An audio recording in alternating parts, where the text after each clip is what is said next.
Buenos días, el Señor les bendiga a todos, hermanos y hermanas. Qué bendición poder compartir con ustedes un domingo más para celebrar a nuestro Señor Jesucristo en un día tan especial como hoy, cuando también celebramos la Cena del Señor.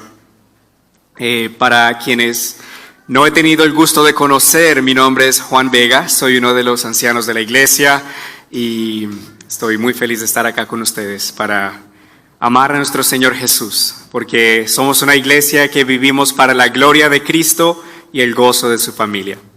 Entonces, por favor, acompáñenme orando para encomendar este tiempo de adoración al Señor y comenzaremos nuestro estudio en la palabra de Dios. Oremos. Amado Padre, como hemos cantado, tú eres nuestro tesoro y tú eres nuestro galardón. Tú eres la persona más admirable y grande que existe, que hay y que existirá, Señor. Queremos alabarte en el nombre de Jesús por lo que tú has hecho por nosotros, por quien tú eres y por tu salvación. Queremos alabarte por Jesucristo, tu Hijo amado, quien descendió de los cielos, murió por nosotros en la cruz y resucitó al tercer día. Queremos suplicarte que hoy nos permitas entender tu palabra y amarte más a través de ella y poder contemplar tu grandeza y ver cuán grande es tu amor por nosotros. Ayúdanos a amarte más, Señor, a conocerte más. Y permíteme a mí comunicar con claridad tu palabra y ayúdanos a ser edificados a través de ella. En el nombre de Jesús. Amén. Hoy comenzamos una nueva serie de predicaciones que, como el pastor Alejandro nos explicaba, se llama el ABC de la iglesia. Esta serie de predicaciones tiene que ver con la organización, vida y ordenanzas de la iglesia. Es importante que como miembros sepamos cómo funciona la iglesia y por qué. Porque el Señor nos ha dejado su palabra para instruirnos cómo es la iglesia, cómo está conformada y qué prácticas y ordenanzas tiene que llevar a cabo. ¿Cómo somos una iglesia? Las próximas semanas vamos a ver temas muy importantes en la vida de la iglesia, como la Cena del Señor, el bautismo, la Gran Comisión, la autoridad de la congregación, el liderazgo de la iglesia y otros temas importantes también. Pero hoy nos vamos a enfocar particularmente en la Cena del Señor. Como ustedes pueden ver acá al frente, tenemos dos elementos de la cena, el pan y el vino.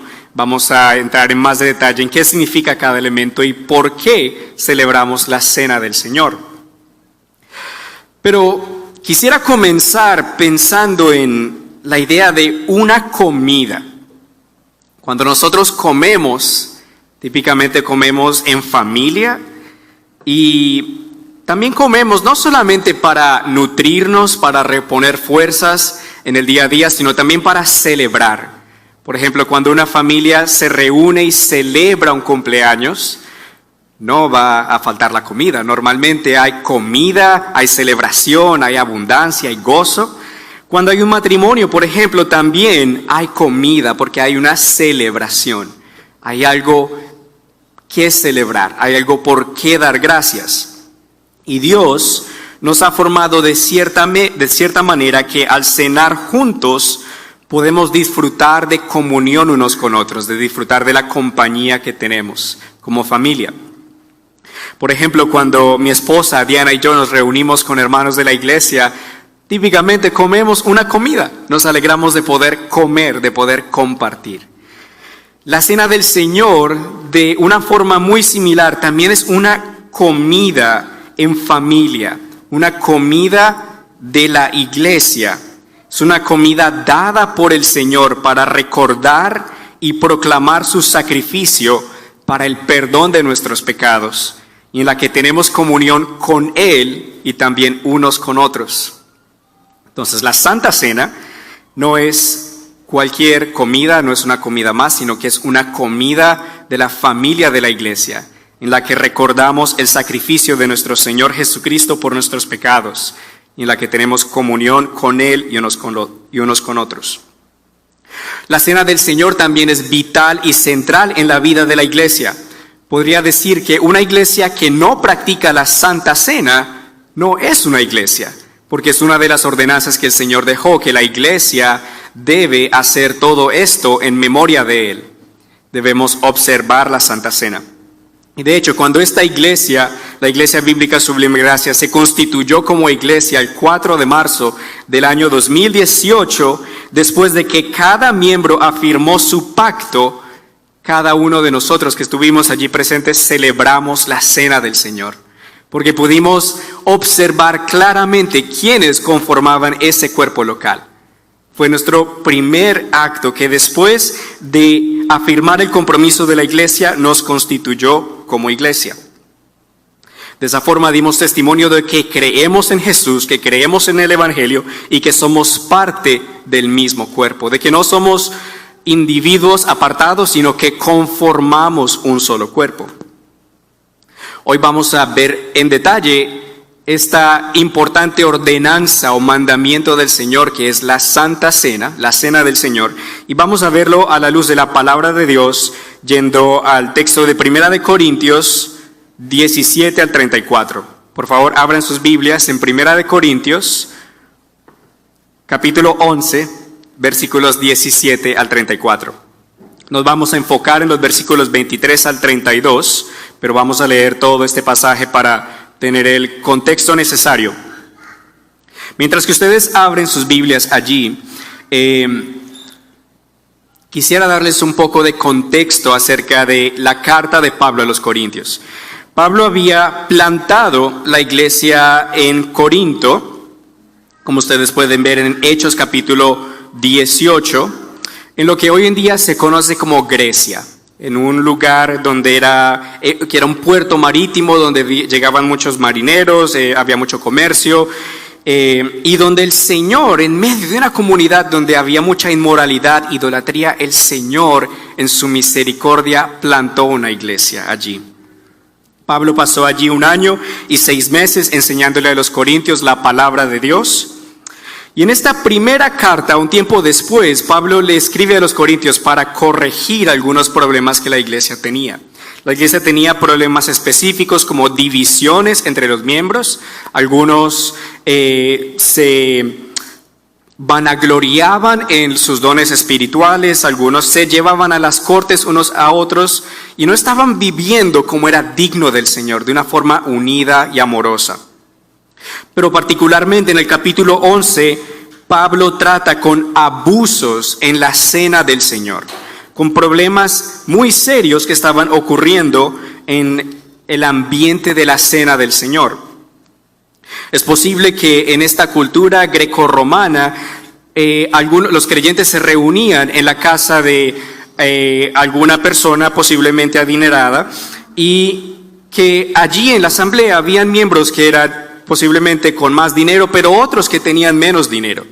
Y al compartir la comida que era la Santa Cena, porque allí se acostumbraba no solamente tomar los elementos, sino también disfrutar de toda una comida, de todo un banquete.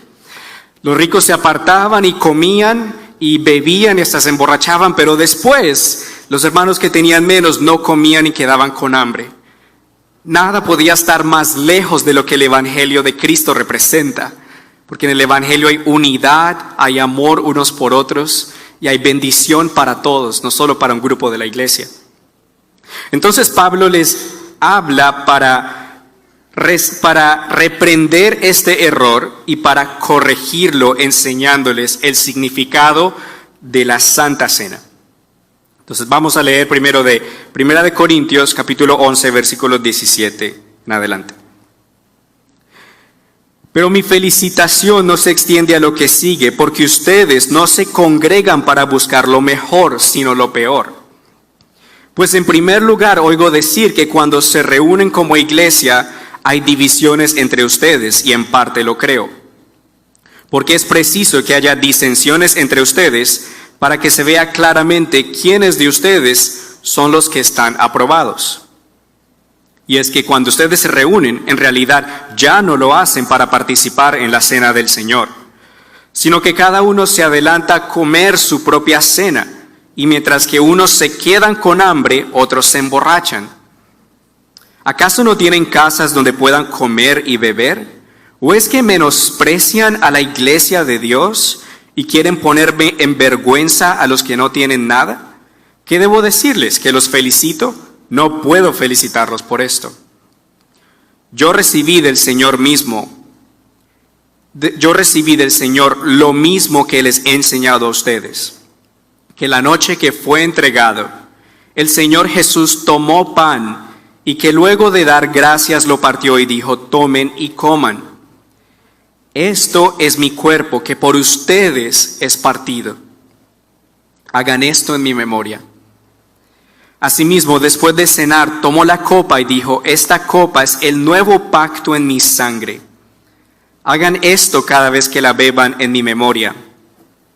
Por lo tanto, siempre que coman este pan y beban esta copa, proclaman la muerte del Señor hasta que Él venga. Así que cualquiera que coma este pan o beba esta copa del Señor de manera indigna será culpado del cuerpo y de la sangre del Señor. Por tanto, cada uno de ustedes debe examinarse a sí mismo antes de comer el pan y de beber la copa. Porque el que come y bebe de manera indigna y sin discernir el cuerpo del Señor, come y bebe para su propio castigo. Por eso hay entre ustedes muchos enfermos y debilitados, y muchos han muerto. Si nos examináramos a nosotros mismos, no seríamos juzgados. Pero si somos juzgados por el Señor, somos disciplinados por Él para que no seamos condenados con el mundo. Así que, hermanos míos, cuando se reúnan a comer, espérense unos a otros. Si alguno tiene hambre, que coma en su casa, para que sus reuniones no se hagan acreedoras al castigo. Lo demás lo pondré en orden cuando vaya a verlos. Si algún día tú te has puesto a pensar qué significa la cena del Señor, la Santa Cena, ¿por qué hacemos esto? ¿Qué tiene que ver con la vida de la iglesia? Son muy buenas preguntas si estás en el lugar correcto, porque a través de este pasaje y de otros pasajes vamos a considerar 5 preguntas muy importantes acerca de la Cena del Señor. Vamos a ver qué es la Cena del Señor, qué significa la Cena del Señor, qué hace la iglesia en la Cena del Señor, quiénes deben participar en la Cena del Señor y cómo debemos venir a la Cena del Señor. 5 preguntas, sus respuestas las tiene la palabra de Dios. ¿Qué es la Cena del Señor? ¿Qué significa la Cena del Señor? ¿Qué hace la iglesia en la Cena del Señor? ¿Quiénes deben participar en la Cena del Señor y cómo debemos venir? ¿Cuál es nuestra actitud ante la Cena del Señor? Vamos a abordar cada pregunta una a la vez. ¿Qué es la Cena del Señor? La Cena del Señor, como hemos dicho, es una comida, pero no es cualquier comida. Es una de las ordenanzas del Señor Jesucristo para su iglesia. Como lo hemos dicho, es uno de los distintivos de la iglesia y de cada uno de sus miembros. La Cena del Señor tiene su origen en el aposento alto, horas antes de que Jesús fuera a la cruz. Antes de ir allí a Mateo capítulo 26 al 29,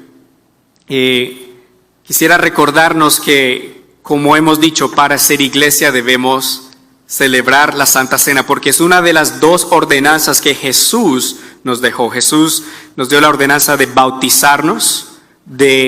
bautizarnos como creyentes, no como cuando éramos bebés ni cuando niños, sino cuando ya hayamos podido tomar una decisión consciente de fe de que le pertenecemos a Jesús.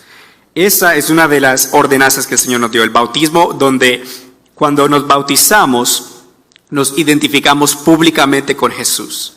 Le decimos al mundo: yo le pertenezco a Jesucristo. Yo he muerto al pecado y estoy dispuesto a dejar el pecado atrás para ahora seguir y amar a Cristo. Y eso es algo que ocurre una sola vez. Cuando tú te sumerges en el agua, simbolizas que has muerto al pecado. Y cuando has muerto al pecado con Cristo, y cuando sales del agua, simbolizas que has resucitado de la muerte con Cristo y que vives para Él una vida nueva. Y eso ocurre una sola vez. Pero la cena del Señor es la otra ordenanza que la iglesia practica continuamente. La iglesia practica la cena del Señor repetidamente, como vamos a ver más adelante, para recordarnos el sacrificio de nuestro Señor Jesucristo. Es como en un matrimonio, cuando el novio y la novia dicen, sí, acepto, yo acepto a esta, mi esposa, para toda la vida, y yo le pertenezco a ella y solo a ella. Eso ocurre una sola vez, como el bautismo ocurre una sola vez en la vida del creyente. Pero cuando el novio y la novia consuman su unión física en su intimidad, están renovando su compromiso unos con otros. De la misma forma, así también nosotros, cuando tomamos la cena del Señor, renovamos nuestro compromiso con el Señor. En Mateo 26, capítulo 26, versículos 26 al 29, podemos ver cómo comenzó la cena del Señor, cuál es su origen. Allí vemos el contexto bajo el cual Jesús instituyó la cena. Jesús es el autor de la cena del Señor. La cena del Señor que ha sido practicada por más de 2000 años por la iglesia, que ha sido practicada y que sigue siendo practicada y que seguirá siendo practicada hasta que el Señor venga por todas las iglesias del mundo. Tuvo su origen aquí en el aposento alto, horas antes de que Jesús fuera crucificado. Hay una conexión muy importante allí que ya vamos a ver, pero vamos a leer Mateo 26, 26. Dice Jesús: mientras comían, Jesús tomó el pan y lo bendijo. Luego lo partió y se lo dio a sus discípulos y les dijo: tomen, coman, esto es mi cuerpo. Después tomó la copa y luego de dar gracias, la entregó a sus discípulos y les dijo: beban de ella todos, porque esto es mi sangre del nuevo pacto, que es derramada por muchos para perdón de los pecados. Yo les digo que desde ahora no volveré a beber de este fruto de la vid hasta el día en que beba con ustedes el vino nuevo en el reino de mi Padre. Jesús había tenido un ministerio de 3 años. Él había anunciado el evangelio del reino. Él había dicho: el tiempo se ha acercado y el reino de Dios está aquí. Arrepiéntanse y crean en el evangelio. Él había hecho milagros, había sanado a los enfermos, había resucitado a los muertos, había multiplicado unos pocos panes y peces en suficiente para alimentar a más de 5,000 personas. Pero también había anunciado que Él debía morir por los pecados de su pueblo, que Él debía ser crucificado, pero que al tercer día Él iba a resucitar. Y horas antes de que esto pasara, Él instituye esta cena y le instruye a sus discípulos que deben tomar un pan que representaba su cuerpo y tomar una copa que representaba su sangre del nuevo pacto, que iba a ser derramada para el perdón de los pecados de muchos. Allí estaba ocurriendo algo asombroso y no debemos dejar de pasarlo por alto porque, como explicaba, ocurrió momentos antes de la crucifixión de Jesús, que ocurrió en el día de la Pascua. Jesús estaba inaugurando un nuevo pacto allí. Estaba dando un fin a un antiguo pacto para ahora inaugurar un nuevo pacto. Si ustedes recuerdan la historia del Antiguo Testamento, cuando Dios sacó al pueblo de Israel de Egipto, Él les decía que tenían que sacrificar a un cordero. Había un cordero que tenía que ser degollado y su sangre tenía que ser rociada sobre los dinteles de las puertas de las casas de los hebreos, para que cuando el ángel de la muerte pasara, no matara a los primogénitos de los hebreos. Y Dios les dio la Pascua como una celebración que tenían que recordar generación tras generación de cómo Dios los había salvado de la esclavitud en Egipto. Y debían comer a prisa y recordando cómo el Señor les había sacado de allí. Pero ahora aquí Jesús, momentos después, en el día de la Pascua, iba a ser sacrificado por nosotros. Juan 1:29 dice que Jesús es el Cordero de Dios que quita el pecado del mundo. Primera de Corintios 5:7 nos dice que Jesús, nuestro Cordero Pascual, ya ha sido sacrificado por nosotros. Jesús estaba diciendo, en unas horas yo voy a ser inmolado en una cruz por ustedes. Y ustedes tomarán este pan por mí. Ustedes tomarán este pan representando que confían en que mi cuerpo va a ser molido y va a ser triturado por ustedes. Y que mi sangre los va a lavar y limpiar de sus pecados. Así como los israelitas tomaban esa cena en la Pascua para recordar lo que Dios había hecho por ellos. Ahora Jesús estaba trayendo un nuevo pacto por el que Él ya no recuerda nuestros pecados. Y ahora entonces nos iba a recordar que nuestro pecado ya ha sido todo pagado por su sacrificio. Que todo Él ya lo pagó.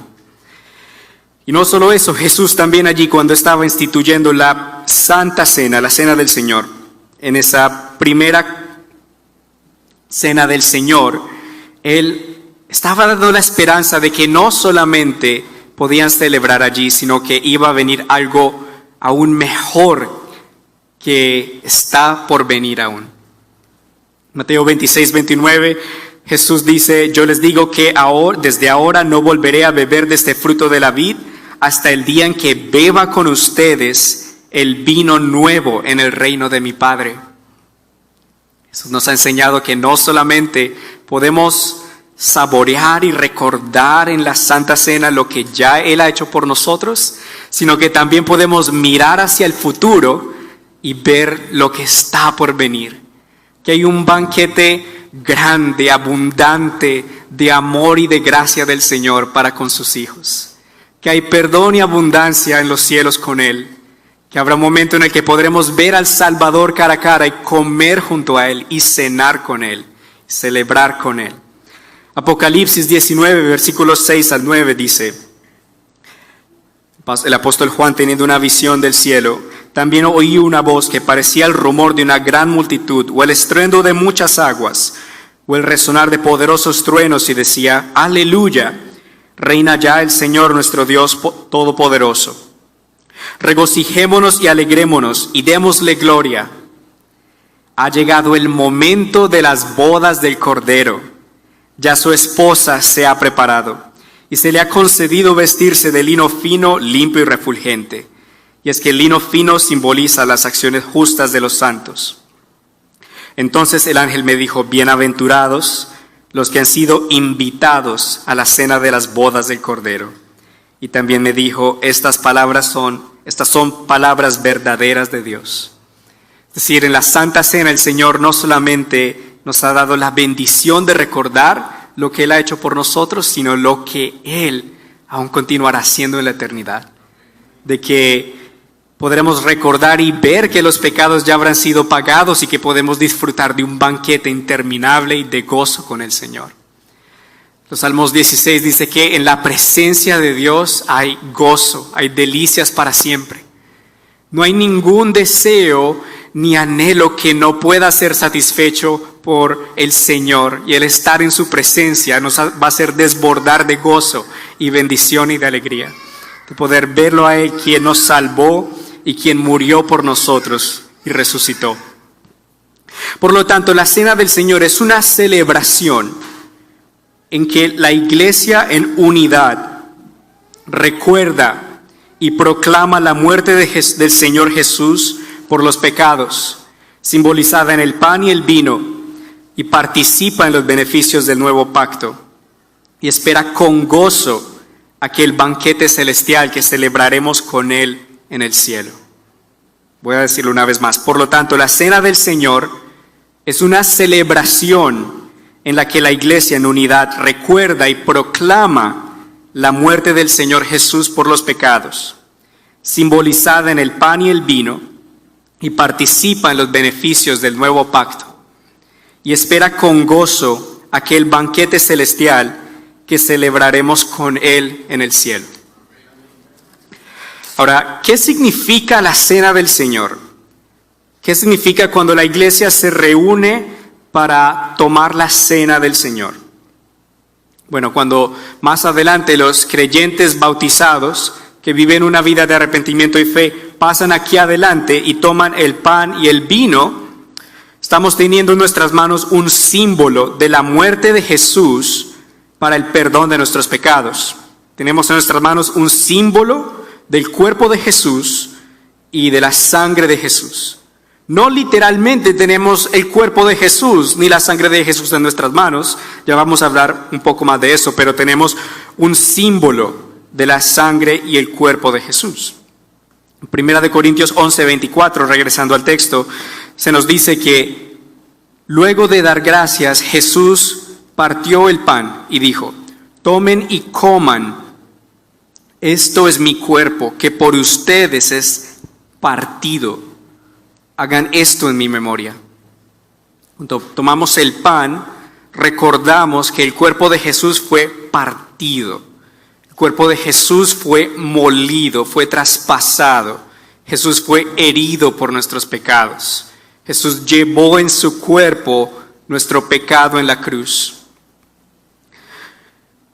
Isaías 53:5 nos dice que Él será herido por nuestros pecados, molido por nuestras rebeliones. Sobre Él vendrá el castigo de nuestra paz y por su llaga seremos sanados.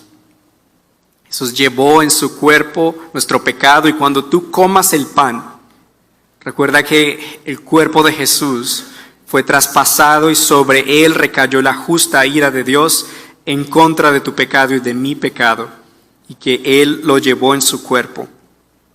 Entonces recordamos en el pan y el vino que Jesús murió, que Él literalmente murió, y murió la muerte que nosotros merecíamos en la cruz. Y Él también en su muerte nos dio su justicia, su perfección. En la cena del Señor podemos ver en su significado también un símbolo de que hemos recibido los beneficios de estar unidos a Cristo. ¿Te has dado cuenta que cuando tú crees en Cristo, tú te haces uno con Cristo? Cuando crees en Cristo, tú ahora eres parte de la familia de Dios. Porque has sido unido a Cristo, también has sido ahora eres hecho parte de la familia de Dios. Puedes ver a tu alrededor y ver que estos son tus hermanos y hermanas. Que aquel que ama a Cristo y confía en el Señor puede decir: este es mi hermano, esta es mi hermana, este es miembro de mi familia. Y cuando eres unido a Cristo, puedes recibir los beneficios de estar unido a Cristo. El versículo 25 del pasaje nos dice que esta copa, después de cenar, el Señor tomó la copa y dijo: esta copa es el nuevo pacto en mi sangre. Hagan esto cada vez que la beban en mi memoria. Cuando tú te unes a Cristo, puedes disfrutar que eres parte del nuevo pacto. Que Dios ya no recuerda tus pecados. ¿Recuerdan cómo dice Jeremías 31, 34? Que Dios ya no recordará más los pecados de su pueblo y que escribirá sus leyes en su corazón. Dios ya no se acuerda de nuestros pecados. Y cuando entramos entonces aquí, tomamos la cena, simbolizamos que hemos recibido ese nuevo pacto, que somos parte de la familia de Dios, que le pertenecemos a Cristo y que su sangre ha lavado cada uno de nuestros pecados. Qué gran alegría, hermanos. Qué gran bendición poder salir de aquí y saber que ya no hay condenación para aquellos que están en Cristo Jesús. Que toda la deuda Cristo ya lo pagó. Que no hay ningún pecado.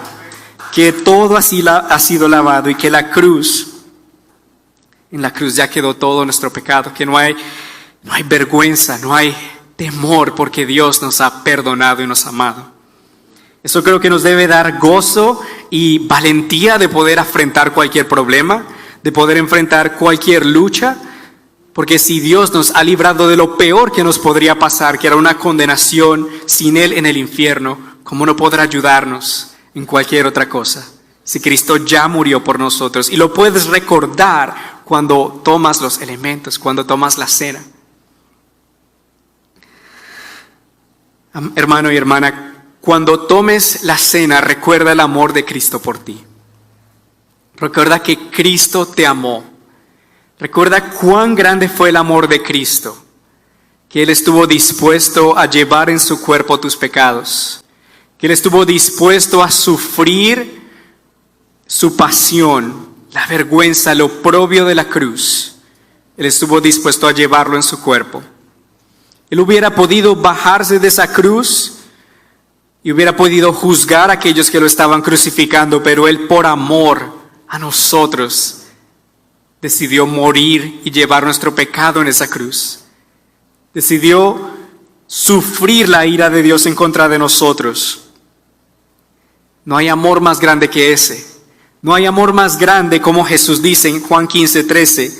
Nadie tiene mayor amor que este, que es el poner su vida por sus amigos.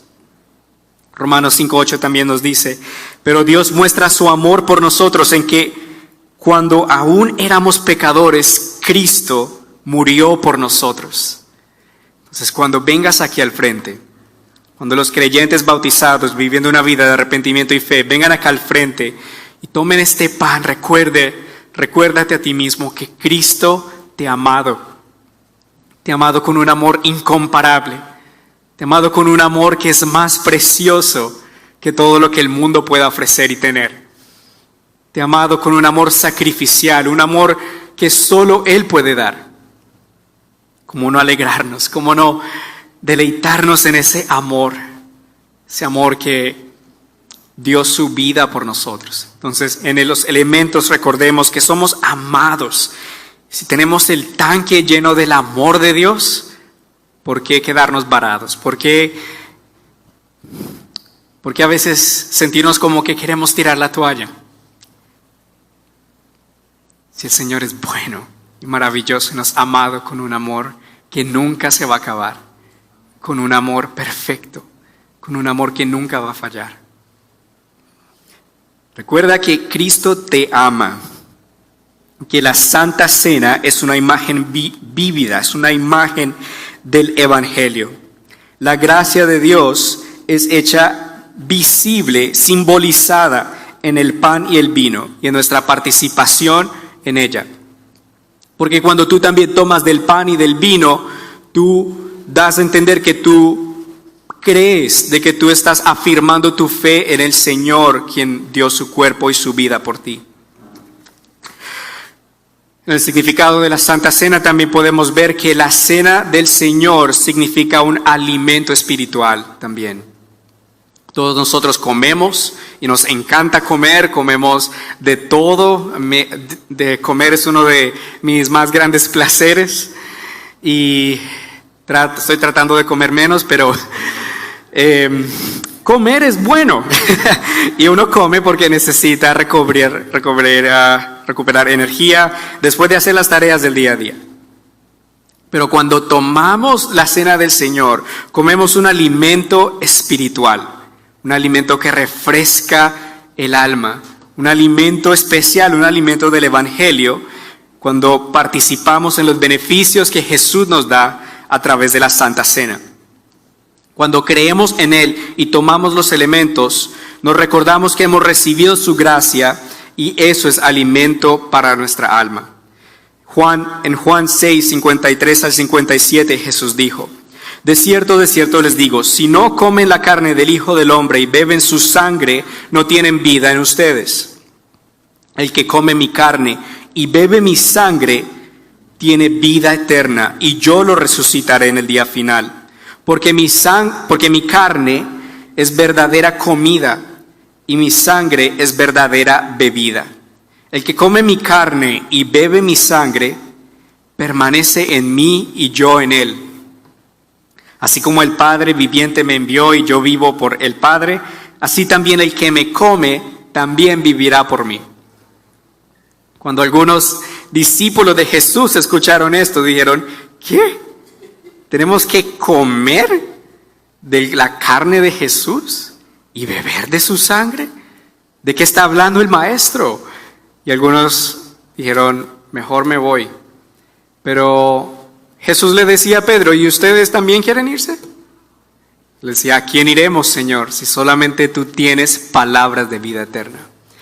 Jesús no estaba diciéndonos que tenemos que comer carne, ni que tenemos que beber sangre.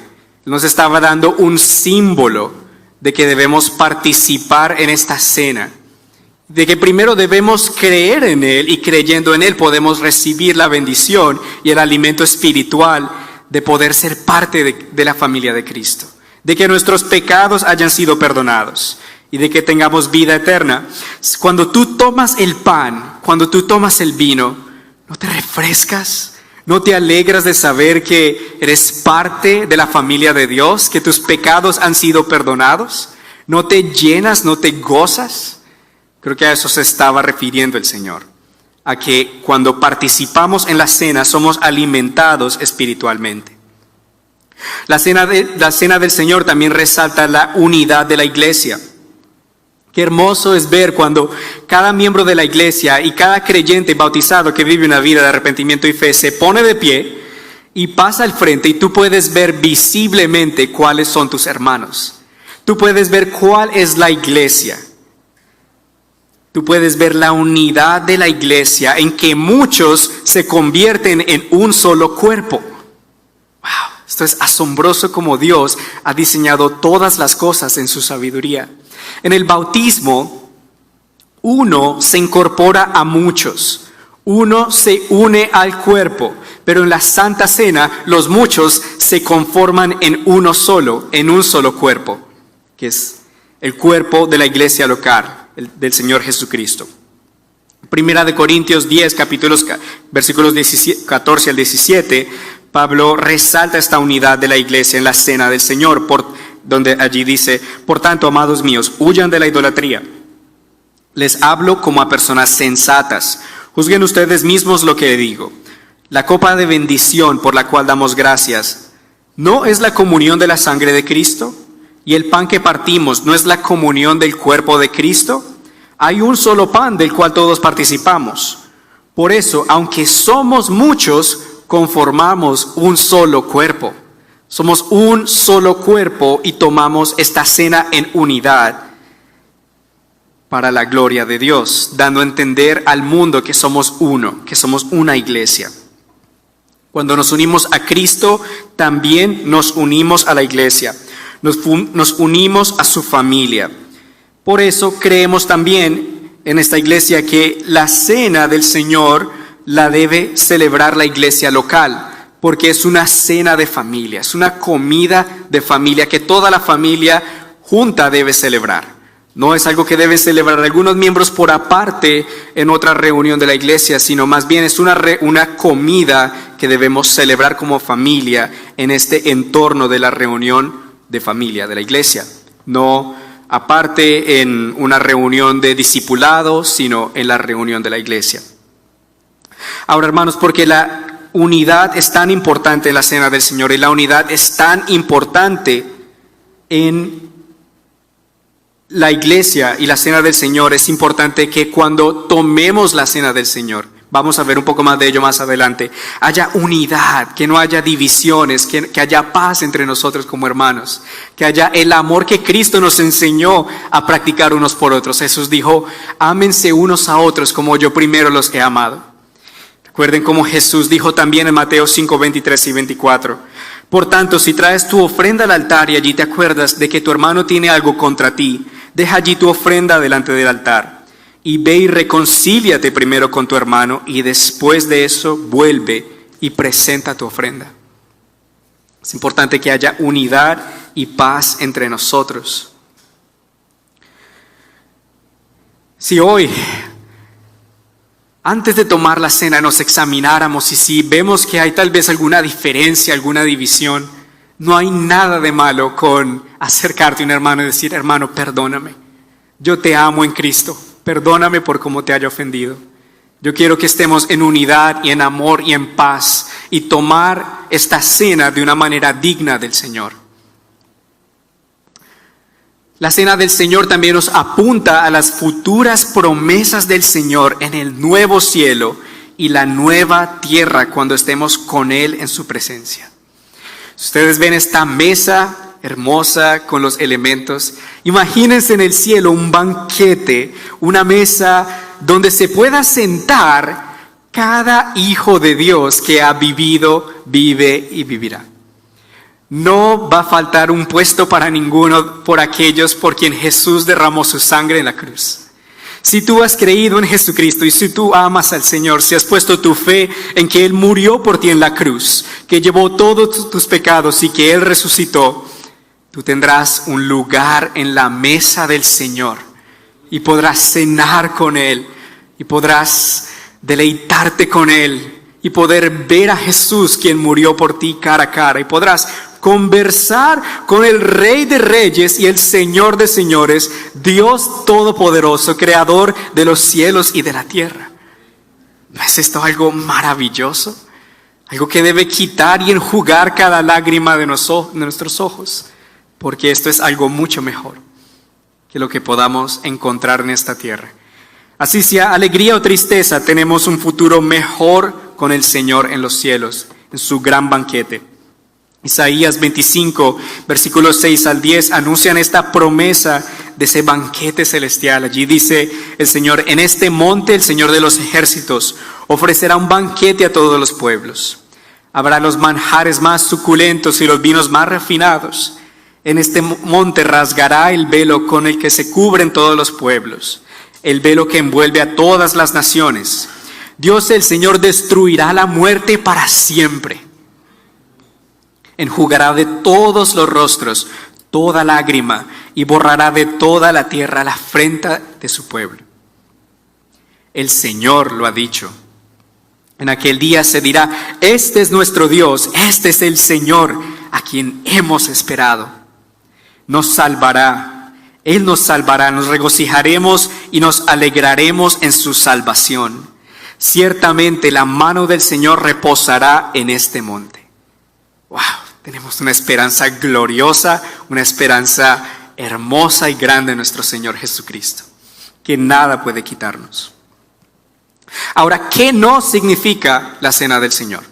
Es importante que también veamos qué no significa la cena del Señor. Y quisiera exponer 3 posiciones en cuanto a el significado de la cena del Señor, el punto de vista católico y el punto de vista luterano y el punto de vista protestante. El catolicismo enseña que en la cena ocurre algo llamado la transubstanciación, o enseña que cuando un sacerdote ordenado toma los elementos del pan y del vino y ora y dice las palabras Corpus Christi, aquel pan literalmente se convierte en el cuerpo de Jesús, y que aquella sangre literalmente se convierte en la sangre de Jesús. Es como si Jesús volviera a ser crucificado. En la consubstanciación, una posición que comenzó con el reformador Martín Lutero, se cree que así como el agua está en una esponja, la presencia de Cristo está en el pan. Pero la posición reformada y la posición de nuestra iglesia es que Jesús está presente en la cena de una forma espiritual y simbólica. Porque el pan y el vino son símbolos del cuerpo y la sangre de Jesús. No son literalmente el cuerpo y la sangre de Jesús, porque Jesús usó estos 2 elementos como símbolos. Ustedes pueden ver, por ejemplo, que Jesús se refería a sí mismo como la puerta. Él decía: yo soy la puerta, y todo aquel que entrase por mí tendrá vida eterna. Jesús también decía: yo soy la vid verdadera, cualquiera que permanezca en mí dará fruto. Pero Jesús no quería decir que Él literalmente es una puerta, y no quería decir que Él es una vid. Los discípulos de Jesús muy claramente entendían que cuando Él tomaba el pan y el vino, se estaba refiriendo a unos símbolos de su cuerpo y también de su sangre. Por lo tanto, no hay necesidad de tomar estos 2 símbolos como algo literal. También podemos responder a estas 2 posiciones teniendo en cuenta que el sacrificio de Cristo ha sido consumado, ha sido dado una vez y para siempre y no tiene por qué repetirse ni se repetirá. Ustedes pueden ver en Juan 19:30 que Jesús dijo, consumado es, ya todo fue pagado. Y el sacrificio de Jesús fue hecho una vez y para siempre, y por eso no hay necesidad de que Jesús jamás vuelva a ser crucificado. Eso ocurrió una sola vez y nunca más va a volver a ocurrir. También Hebreos capítulo 9, versículo 28 nos dice que Cristo fue ofrecido una sola vez para llevar los pecados de muchos, pero aparecerá por segunda vez ya sin relación con el pecado para salvar a los que lo esperan. Entonces, cuando tú tomes los elementos, recuerda que estos son símbolos de el cuerpo y la sangre de Jesús, pero no son el cuerpo literal de Jesús, y que el sacrificio de Jesús ya ha sido hecho, ya ha sido consumado de una vez y para siempre. Y por eso Jesús no volverá a morir jamás, sino que vive para siempre. Ahora, ¿qué hace la iglesia en la cena del Señor? ¿Qué es lo que hacemos cuando venimos acá? ¿Qué hacemos? Ya hemos visto qué es la cena del Señor, hemos visto qué significa la cena del Señor. Ahora, ¿qué hace la iglesia? Nosotros miramos hacia atrás, miramos hacia la cruz, nosotros proclamamos el Evangelio, nosotros afirmamos nuestra fe en el Señor y renovamos nuestro compromiso con Él y unos con otros. Miramos hacia los lados y miramos hacia adelante. Vamos a ir punto por punto. Cuando nosotros venimos aquí a la cena del Señor, nosotros miramos hacia atrás. Miren cómo dice los versículos 24 y 25. Luego de dar gracias, el Señor partió el pan y dijo, tomen y coman, esto es mi cuerpo, que por ustedes es partido. Hagan esto en mi memoria. Asimismo, después de cenar, tomó la copa y dijo, esta copa es el nuevo pacto en mi sangre. Hagan esto cada vez que la beban en mi memoria. Es decir, cuando nosotros tomamos la cena, recordamos. Hacemos esto en memoria de Jesús. Hacemos esto recordando lo que Jesús ya hizo por nosotros. Es decir, miramos hacia la cruz recordando que Jesús murió por nosotros, que su cuerpo fue quebrantado por nosotros, que su sangre fue derramada por nuestros pecados. Miramos hacia atrás, hacia la cruz, recordando el sacrificio de Jesús por nosotros. Y también proclamamos el Evangelio. El versículo 26 dice que, por tanto, siempre que coman este pan y beban esta copa, proclaman, ustedes anuncian la muerte del Señor hasta que Él venga. Cuando tomamos este pan, nosotros anunciamos que creemos. Cuando tú estiras tu mano para agarrar el pan y el vino, tú estás dando a entender que tú confías en Jesús. Tú le estás dando a entender a creyentes y no creyentes que tú confías en lo que Jesús ha hecho por ti y quieres participar en esta cena que Él te brinda hoy. Es decir, nosotros proclamamos nuestra fe en el Señor y es una forma también evangelística de tal vez despertar el interés en aquellos que no creen todavía. ¿Por qué significa esto? ¿Por qué yo no participo en la cena del Señor? Si tú todavía no has creído en el Señor Jesucristo, te invitamos hoy, cuando observemos la cena del Señor, a observar, a ver qué es lo que hacemos. Y si tienes preguntas de qué significa y por qué lo hacemos, nos encantaría poder explicarte un poco más, poder conversar contigo, y es un honor para nosotros que estés aquí. Cuando también tomamos la cena del Señor, nosotros afirmamos nuestra fe en el Señor y renovamos nuestro compromiso con el Señor y los unos con los otros. Como le hemos dicho, cuando un matrimonio se une, cuando un novio y una novia dicen sí, acepto, ese compromiso se hace permanente. Es una vez y es hasta que la muerte los separe o hasta que el Señor regrese por nosotros. Ese compromiso se hace una sola vez, y por eso debe ser un compromiso consciente, no de cuando una persona es bebé, sino cuando tiene uso de razón. Pero también renovamos ese compromiso cuando tomamos la cena, cuando nos acercamos acá y tomamos ese pan, nos recordamos a nosotros mismos, yo le pertenezco a Jesús, yo soy de Jesús, Él es mío, yo amo a Cristo y Él me ama a mí y yo soy parte de este nuevo pacto, soy parte de la familia de Dios.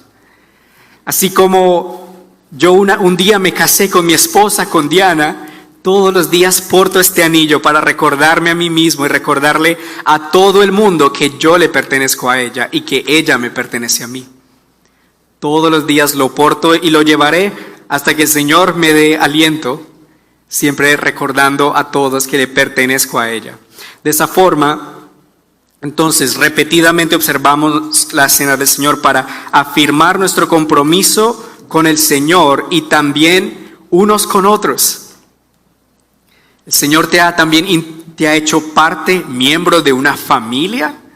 No solamente te ha llamado a vivir por tu propia cuenta como un llanero solitario, sino que el Señor te ha traído para tener hermanos, hermanas, primos, primas, tener una familia grande y hermosa que te ama.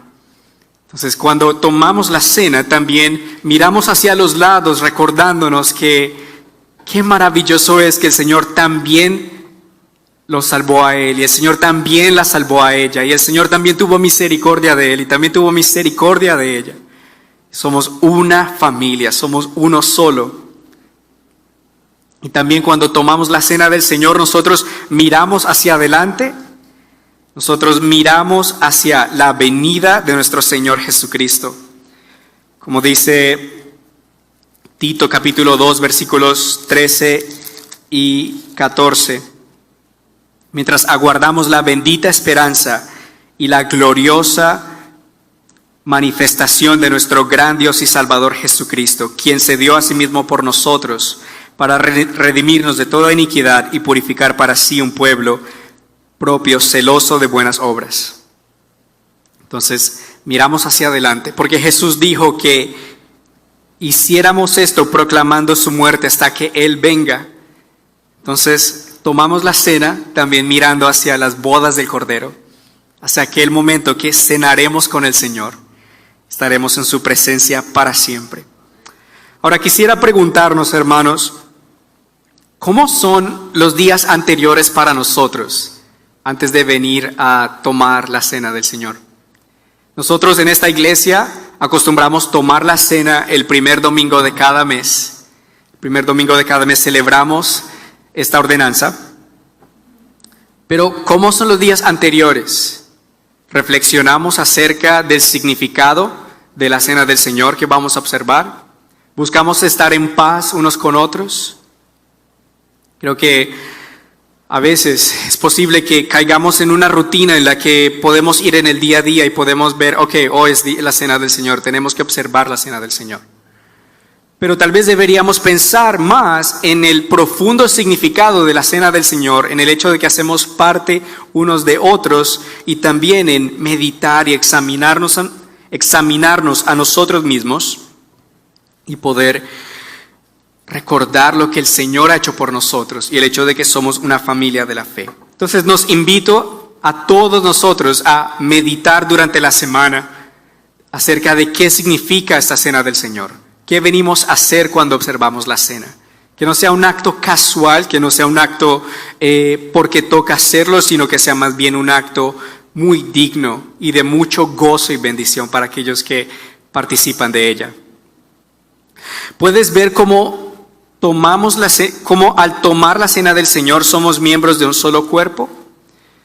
¿Puedes tú ver cómo en tomar la cena somos uno, somos un solo cuerpo? Y te lleva eso a buscar la unidad y la paz con los hermanos y también con los de afuera. Nos animo que también cuando tomemos la cena, la tomemos buscando tener paz unos con otros y paz también con los de afuera. Ahora, ¿quién debe participar en la cena del Señor?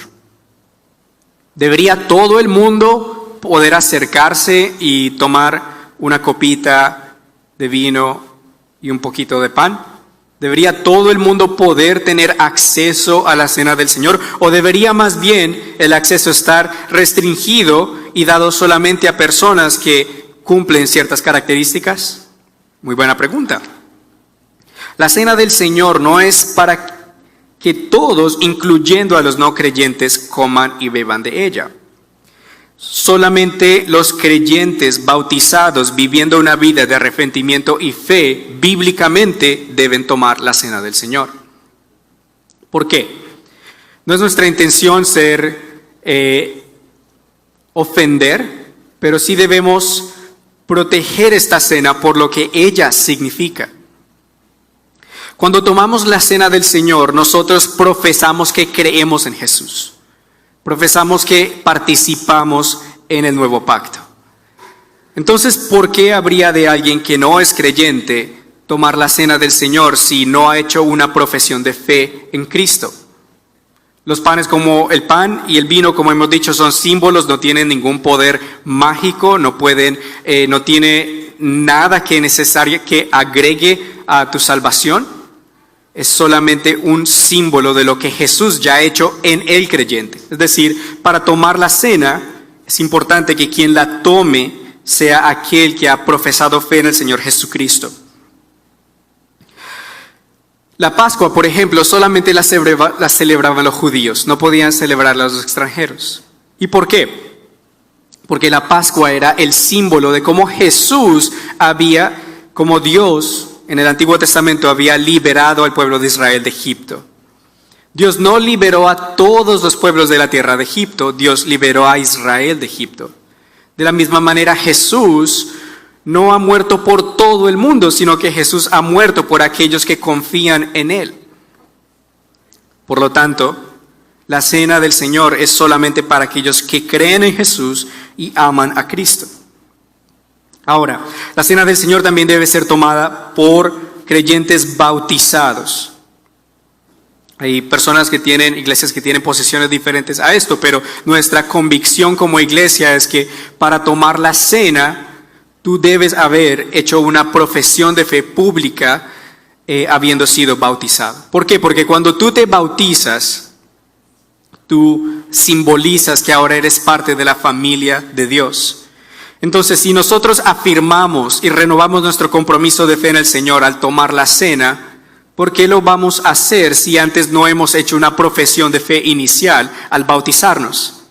Debe seguir más bien que cuando tú te bautizas, inmediatamente eres incorporado a la membresía de una iglesia y después puedes observar la cena del Señor. Por eso es nuestra convicción de que debemos primero bautizarnos, porque al bautizarnos nos comprometemos con el Señor y nos comprometemos con la iglesia, y después de bautizarnos, entonces sí podemos continuar afirmando nuestra profesión de fe en la Santa Cena. Ahora, ¿quién no debería tomar la cena del Señor? No debería tomar la cena del Señor, por ejemplo, quien no es creyente, claramente, quien no es bautizado, y no debería tomar la cena del Señor tampoco quien profese ser creyente, quien hasta haya sido bautizado, pero quien no esté viviendo una vida de arrepentimiento y fe. ¿Por qué? Porque la cena del Señor es algo que debemos honrar, no podemos dar como por bajo, tratar ligeramente la cena del Señor. Si por ejemplo disfrutamos más el pecado, si disfrutamos más pecar, entonces tal vez deberíamos preguntarnos acerca de la autenticidad de nuestra profesión de fe. Si no nos duele el pecado por el cual Jesucristo fue clavado en la cruz, si no nos molesta pecar, entonces tal vez deberíamos preguntarnos, ¿soy realmente cristiano? Por eso creemos que para tomar la cena debes ser un creyente bautizado y debes vivir una vida de arrepentimiento y fe. No quiere decir que deba ser perfecto. Ninguno de nosotros es aquí perfecto por su propia cuenta. Yo no soy perfecto, muy lejos de ello. Soy perdonado en Cristo. Somos perdonados en Cristo. Y si tú confías en el Señor, eres bienvenido a tomar la cena. Eres bienvenido a arrepentirte de tu pecado y no dejar de tomar la cena por quedarte con tu pecado.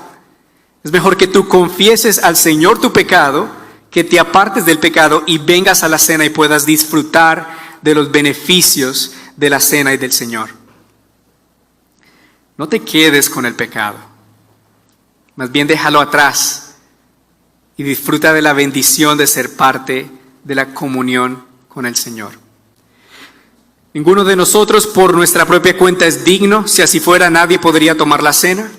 Pero Cristo es quien nos habilita por medio de la fe a poder acercarnos a Él y a su mesa. Ahora, para terminar, ¿cómo debemos venir a la cena del Señor? ¿Con qué actitud debemos venir? ¿Cómo debemos acercarnos a esta cena? En 1 Corintios 11, los versículos 27 al 32, Pablo habla de tener cuidado. Es una advertencia muy sobria acerca de lo que puede pasar y de lo que pasó específicamente a la iglesia de Corintio por tomar la cena de una forma indigna. Permítame leerlo de nuevo, por favor.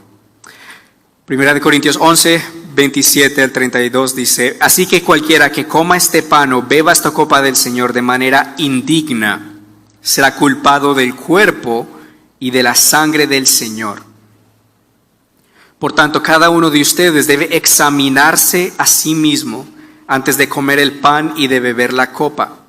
Porque el que come el pan y bebe de manera indigna y sin discernir el cuerpo del Señor, come y bebe para su propio castigo.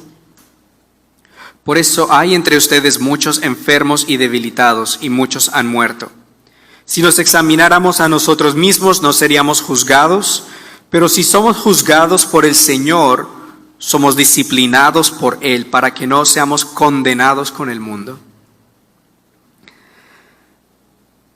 ¿Qué significará comer el pan y beber de la copa de una manera indigna?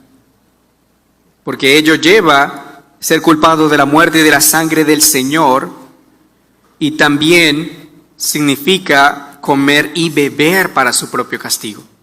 Wow, es una advertencia seria y que nos muestra que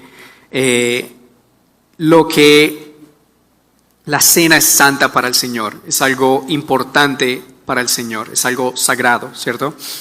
Y en el contexto de la carta podemos ver que tomar la cena de una manera indigna es como los corintios los estaban tomando la cena, por ejemplo, rechazando a los hermanos que tenían menos, dejando que ellos pasaran hambre, habiendo divisiones entre ellos, menospreciando a la iglesia de Dios, poner en vergüenza a los que no tienen nada. Era tratar a la iglesia de una manera baja. Era tratar a la iglesia de una manera mucho menos que amorosa. No como Cristo nos ha llamado. Era algo completamente opuesto al Evangelio. Por eso esta iglesia llevó la disciplina del Señor.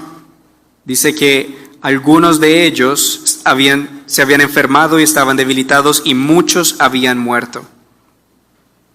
No quiere decir necesariamente que al tomar el pan y el vino, si hay algún pecado que necesariamente nos vamos a morir inmediatamente, pero si es una advertencia de que debemos examinarnos a nosotros mismos y, como dice el texto, discernir el cuerpo del Señor.